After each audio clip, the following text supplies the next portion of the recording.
తెలంగాణ రాష్ట్రంలో కాంగ్రెస్ ప్రభుత్వం అధికారంలోకి వచ్చిన తర్వాత 2 గ్యారంటీ పథకాలను అమలు చేసిన విషయం అందరికీ తెలిసిందే. అందులో భాగంగానే రాజీవ్ ఆరోగ్యశ్రీ పథకంతో పాటు మహాలక్ష్మి పథకం కింద మహిళలకు రాష్ట్రమంతా ఫ్రీ బస్ సర్వీసును ప్రారంభించారు.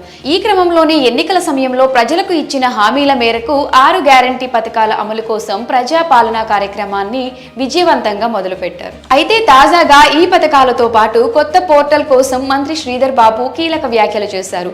ఇటీవలే రంగారెడ్డి జిల్లా మోయినాబాద్ లో నిర్వహించిన కాంగ్రెస్ పార్టీ చేవెళ్ల పార్లమెంట్ నియోజకవర్గ ముఖ్య కార్యకర్తల సమావేశంలో మంత్రి శ్రీధర్ బాబు ఈ విషయాలన్నీ తెలియజేశారు. గత ప్రభుత్వం ఇచ్చిన మేనిఫెస్టోలో ఇన్ని పథకాలనేవి అమలు చేసిందో తెలియజేశారు.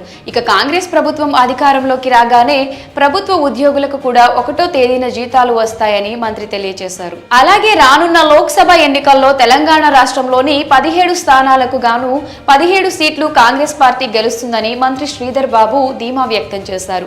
ఇక కాంగ్రెస్ ప్రభుత్వం అధికారంలోకి వచ్చిన 100 రోజుల్లో 6 గ్యారంటీలు పథకాలను అమలు చేస్తామని హామీ ఇచ్చిందని, ఇందులో భాగంగానే ఇప్పటికే 2 పథకాలను అమలు చేశారని ఆయన తెలిపారు. అలాగే త్వరలో 200 యూనిట్ల ఉచిత విద్యుత్తో పాటు 500 రూపాయలకే గ్యాస్ సిలిండర్ పథకాలను కూడా అమలు చేస్తామని తెలిపారు. దీంతో పాటు ఆటో డ్రైవర్లకు 12,000 ఇస్తామని తెలియజేశారు. అలాగే ధరణి పోర్టల్ స్థానంలో త్వరలోనే మరో కొత్త పోర్టల్ను అందుబాటులోకి తీసుకొస్తామని మంత్రి శ్రీధర్ బాబు వెల్లడించారు. అంతేకాకుండా ఫేక్ డాక్యుమెంట్స్ పేరుతో ప్రభుత్వ భూములను కాజేసిన వారిపై ప్రభుత్వం కఠిన చర్యలు తీసుకుంటుందని తెలిపారు. ఇక గృహజ్యోతి, మహాలక్ష్మి పథకాలను త్వరలోనే ప్రారంభించడమే కాకుండా 200 యూనిట్ల వరకు విద్యుత్ వినియోగించే వారి నుంచి ఛార్జీలు వసూలు చేయబోతున్నామని కూడా తెలిపారు.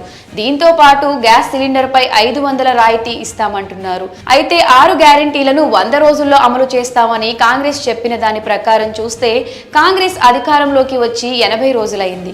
అంటే ఇంకో 20 రోజుల్లో మిగిలిన హామీల అమలుకు సంబంధించి గుడ్ న్యూస్ వినవచ్చు అన్నమాట. మరి త్వరలోనే ఫ్రీ కరెంట్ 500కే గ్యాస్ సిలిండర్ పథకాలను అమలు చేస్తామని మంత్రి శ్రీధర్ బాబు చేసిన వ్యాఖ్యలపై మీ అభిప్రాయాన్ని కమెంట్ సెక్షన్లో కమెంట్ చేయండి.